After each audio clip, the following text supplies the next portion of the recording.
ഇന്നത്തെ ചിന്തയ്ക്കായിട്ട് സഭ നമുക്ക് നൽകിയിരിക്കുന്ന സുവിശേഷ ഭാഗം വിശുദ്ധ യോഹന്നാൻ എഴുതിയ സുവിശേഷം 5-ാം അധ്യായം 19 മുതൽ 29 വരെയുള്ള വാക്യങ്ങളാണ്.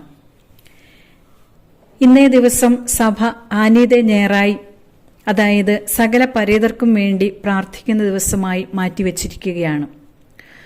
നോമ്പിന് മുമ്പുള്ള 2 ഞായർ നമ്മൾ പരേതർക്കു വേണ്ടി മാറ്റിവെച്ചിരിക്കുന്നു.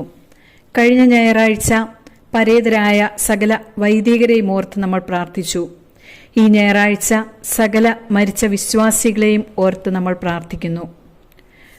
മരിച്ചവർ സ്വർഗത്തിലെത്തുന്നതിനു വേണ്ടി ഭൂമിയിലിരിക്കുന്നവർ അവർക്ക് വേണ്ടി പ്രാർത്ഥിക്കേണ്ട ദിവസമാണ് ഇന്നേ ദിവസം. മരണം നമ്മുടെ ജീവിതത്തിൽ നിശ്ചയമായ ഒരു യാഥാർത്ഥ്യമാണ്. എവിടെ ഒളിച്ചാലും എത്ര ഭയപ്പെട്ടാലും മരണം നിശ്ചയമായും നമ്മെ പിടികൂടും. ഉൽപ്പത്തി പുസ്തകം 3-ാം അധ്യായം 13-ാം വാക്യത്തിൽ പറയുന്നു, പൊടിയായ മനുഷ്യൻ പൊടിയിലേക്ക് തന്നെ മടങ്ങണം എന്ന്. മരണം എന്നത് നിശ്ചയമായ ഒരു കാര്യമാണ്. എന്നാൽ മരണസമയം അനിശ്ചിതമായ ഒരു കാര്യമാണ്. ദൈവത്തിന് മാത്രം അറിയാവുന്ന ഒരു രഹസ്യമാണത്. ലോകദൃഷ്ടിയിൽ മരണം വേദനാജനകമാണ്.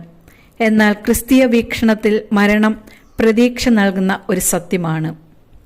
ലോകദൃഷ്ടിയിൽ മരണം വേദനാജനകമാണെന്ന് പറഞ്ഞാൽ ആ വ്യക്തിയെ പിന്നീട് നമുക്ക് കാണാൻ പറ്റില്ല, ആ വ്യക്തിയുടെ സ്വരം നമുക്ക് കേൾക്കാൻ സാധിക്കില്ല, സ്നേഹം അനുഭവിക്കാൻ പറ്റില്ല. അതുകൊണ്ട് ലോകദൃഷ്ടിയിൽ മരണം വേദനാജനകമാണ്. പക്ഷേ ക്രിസ്തീയ വീക്ഷണത്തിൽ അത് പ്രത്യാശ പകരുന്ന ഒന്നാണ്. മരണത്തോടെ നമ്മുടെ ജീവിതം അവസാനിക്കുന്നില്ല, മരണാനന്തര ജീവിതമുണ്ട്. കാരണം ക്രിസ്തു മരണത്തെ ജയിച്ച് ഉയർത്തെഴുന്നേറ്റവനാണ്. എന്തുകൊണ്ടാണ് പരേതരെ നാം പ്രാർത്ഥനയിൽ ഓർക്കണം എന്ന് പറയുന്നത്? ഒന്നാമത്തെ കാര്യം, മരിച്ചവർക്ക് ഉയർപ്പ് നിശ്ചയമായ സ്ഥിതിയിൽ ജീവിച്ചിരിക്കുന്നവരായ നമ്മുടെ കടമയാണ് അവർക്ക് വേണ്ടി പ്രാർത്ഥിക്കുക എന്നുള്ളത്.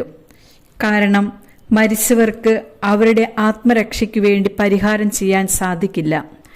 അവരുടെ ആത്മരക്ഷയ്ക്കു വേണ്ടി നാം പരിഹാരം ചെയ്യണം. രണ്ടാമതായി, ജീവിച്ചിരുന്നപ്പോൾ അവരുടെ എല്ലാ സഹായങ്ങളും നമ്മൾ കൈപ്പറ്റി. മരിച്ചു കഴിയുമ്പോൾ അവരെ ഓർക്കണ്ട എന്ന് പറയുന്നത് അനീതിയാണ്. തന്റെ സഹോദരന്റെ നിത്യരക്ഷയ്ക്കു വേണ്ടി നാം പ്രാർത്ഥിക്കേണ്ടതുണ്ട്. മൂന്നാമതായി, യേശു പലതും തിരുത്തിയിട്ടുണ്ട്.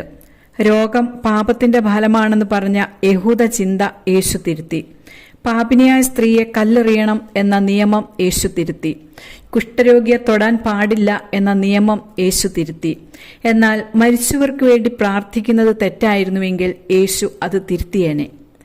യേശു എന്നും മരിച്ചവർക്ക് വേണ്ടി പ്രാർത്ഥിക്കേണ്ട എന്ന് പറയുന്നില്ല. അതുകൊണ്ട് മരിച്ചവർക്ക് വേണ്ടി നാം പ്രാർത്ഥിക്കേണ്ടതായിട്ടുണ്ട്.